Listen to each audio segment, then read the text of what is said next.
O vírus da imunodeficiência humana, mais conhecido como HIV, é responsável pela síndrome da imunodeficiência adquirida, mais conhecida como AIDS. As siglas não batem porque a gente usa a sigla de como pronuncia-se esses termos em inglês. Quando a gente primeiro toma consciência dessa doença, ela frequentemente é tratada de maneira preconceituosa e equivocada por cura gay ou síndrome homossexual. Aceitar o uso da palavra AIDS é uma maneira de tentar neutralizar esse discurso homofóbico. Nos Estados Unidos, o Centro de Controle e Prevenção de Doenças chega a usar o termo 4Hs. Isso porque, no primeiro momento, essa síndrome parecia afetar predominantemente haitianos, hemofílicos, homossexuais e usuários de heroína. A imprensa norte-americana passou a usar o termo GRID, Gay Related Immune Deficiency, ou melhor, deficiência imunológica relacionada aos gays, né? Então a questão é permeada por discursos preconceituosos quando a gente começa a ter, enquanto humanidade, conhecimento dessa doença. E eu queria trazer só algumas informações sobre o HIV para pensar essa questão do nosso atual presidente da República ter falado que vacina causa AIDS. Então, pessoal, para quem está chegando agora, eu sou o professor Daniel Cidade, eu sou professor de filosofia. Eu queria convidar vocês a se inscrever no canal, deixar aquele like maroto, ativar o sininho e contribuir com o Apoia-se. No mundo, a maior contaminação de HIV no mundo se dá entre heterossexuais, tá? Embora de fato nos Estados Unidos a questão ocorra mais entre homossexuais do que entre heterossexuais. Então, embora exista muito preconceito, né, existe uma questão que é o fato de que o sexo anal ele transmite mais, né? E o sexo anal ele é predominantemente relacionado aos homens homossexuais. Tá?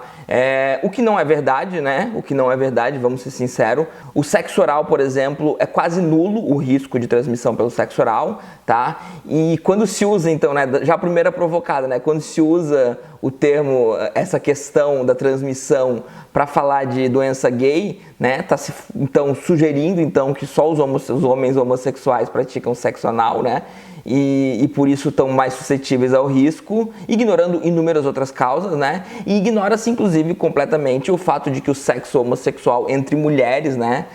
Então é o que menos tem risco, é o que menos causa problema. E isso nunca vai ser exaltado, isso nunca vai ser ressaltado, né? Porque a ideia é justamente fazer com que a gente propague preconceito, né? O famoso câncer gay continua entre as entrelinhas, tá? Não tem como falar de AIDS, não tem como falar de HIV sem pensar no preconceito contra homossexuais e sem pensar nas condições precárias que as pessoas de baixa renda são submetidas diariamente, que as colocam de fato como mais suscetíveis de serem vítimas desse vírus. Estipula-se que as chances de você contrair então HIV num país de baixa renda é de 4 a 10 vezes maior do que num país de alta renda. Combater a desigualdade também é combater o HIV. Não faltam oportunistas também, né? Em Londres, algumas igrejas estavam reivindicando o poder de curar o HIV através de orações. E a Synagogue Church of All Nations propunha uma unção por água que seria capaz de curar o vírus através da bênção de Deus. Eu vou deixar aqui um link para 2 materiais que eu consultei. Vou confessar que eu fiz uma leitura dinâmica de algumas coisas para achar alguns pontos específicos, tá? Mas então a Sandra Garrido de Barros tem um primeiro material que fala um pouco sobre o desenvolvimento do combate ao HIV na década de 90, né? Desde o governo Collor, desde o momento em que o próprio Ministério da Saúde ainda negava que existia alguma necessidade de intervenção, até o momento onde a gente começa a criar essa consciência e começa a existir campanhas que culminam inclusive com um discurso do Collor, um discurso encomendado, onde ele foi convidado a fazer esse discurso. É um discurso, né, que tem certos momentos muito interessantes e bons e certos momentos que a gente vê bastante, para nós que vivemos os dias de hoje, bastante preconceitos ainda e vê que ele está se dirigindo a um grupo específico, tá? Então, né, quem quiser também, convido a leitura desse discurso, que é bastante interessante para entender os dias de hoje. E o que eu gostaria de ressaltar aqui, né, é que a Sandra Garrido de Barros cita a questão da política neoliberal, né? Ela vai dizer que no governo Collor existem alguns avanços legislativos em relação ao HIV, tá? E existe um retrocesso porque o Collor, ele diminui em 50% o dinheiro destinado à saúde. E esse é o primeiro ponto que eu gostaria de ressaltar, né? O HIV, ele causa muitos custos e a política neoliberal, que já está em Collor e que vai se estender de Collor a Bolsonaro com inúmeras facetas, umas melhores, outras piores, o recurso à saúde, tá? Os recursos destinados à saúde são um problema. Tá? Investir em pessoas doentes, recurso público, é algo mal visto para as políticas, eu não diria nem neoliberais, as políticas liberais, tá? Liberal, de modo geral, a menos que crie-se um liberalismo social, alguma coisa que vai fazer algumas concessões, o liberalismo vê com maus olhos a ideia de um sistema de saúde público, né, um SUS da vida. Então isso é combatido nos Estados Unidos, o Obamacare, e é combatido no Brasil, o SUS, né? Então falar de HIV é sinalizar a política neoliberal. Falar de HIV é sinalizar um grupo de pessoas, então, que através do preconceito a gente vai considerar elas como de menos valor. A questão da AIDS atinge duas questões centrais, que é o corte de gastos na saúde, o custo de gastos de modo geral, tá? Ela se propaga mais em locais mais pobres e atinge a homofobia. A homofobia, ela faz parte do discurso de inúmeros partidos políticos de direita mundo afora. Existe uma enorme desarticulação, tá? O Collor troca 5 vezes de ministro da saúde porque não existe muito consenso, mas o que acontece é que em algum momento vai se conseguir um financiamento pelo Banco Mundial para combater a epidemia. Isso gera algo muito interessante que eu vou inclusive citar um APUD do World Bank.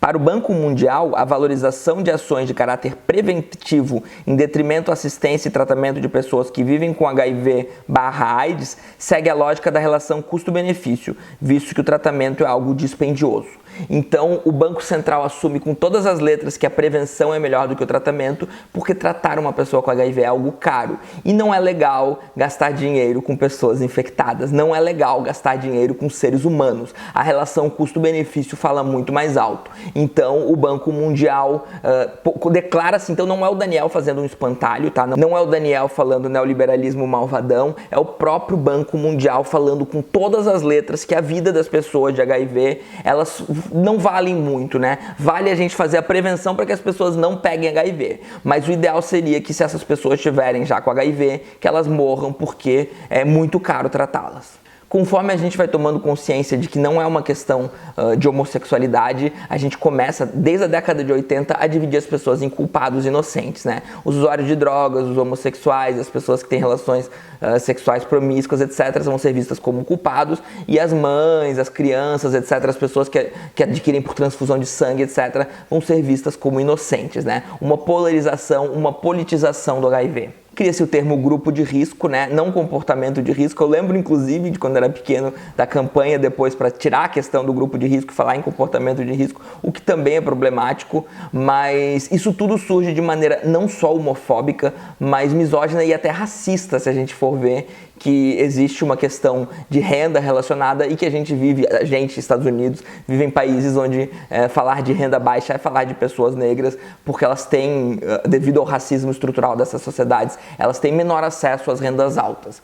Então, eu citei alguns dados, tá? Até fiz uma pequena pesquisa, tá? Não me entendam aqui como alguém que entende muito do assunto, tá? O que eu queria trazer mesmo é essa questão, né, de o uso de uma doença, né, para falar de homofobia e para falar também em algum grau de racismo, etc., e para falar de cortes na saúde, tá? Então, quando o presidente da República, quando o Bolsonaro vem falar, não quero falar nada não, né, mas estão dizendo que dá AIDS, quando os médicos, né, do mundo inteiro, inclusive, tiraram a live dele do ar, mostram que não existe nenhum fundamento científico para isso, tá? Isso não importa, porque o importante é propagar esse preconceito que não precisa, nunca precisou ter nenhuma base concreta na realidade, tá? É só ele falar de kit gay, é só ele falar de mamadeira de piroca, não importa. A fake news torna-se estrutural no nosso país. Ela é algo pelo qual algumas ideologias políticas, como liberais e conservadores que eu conheço, defendem o direito a fake news. Eu já fiz vídeo aqui no canal sobre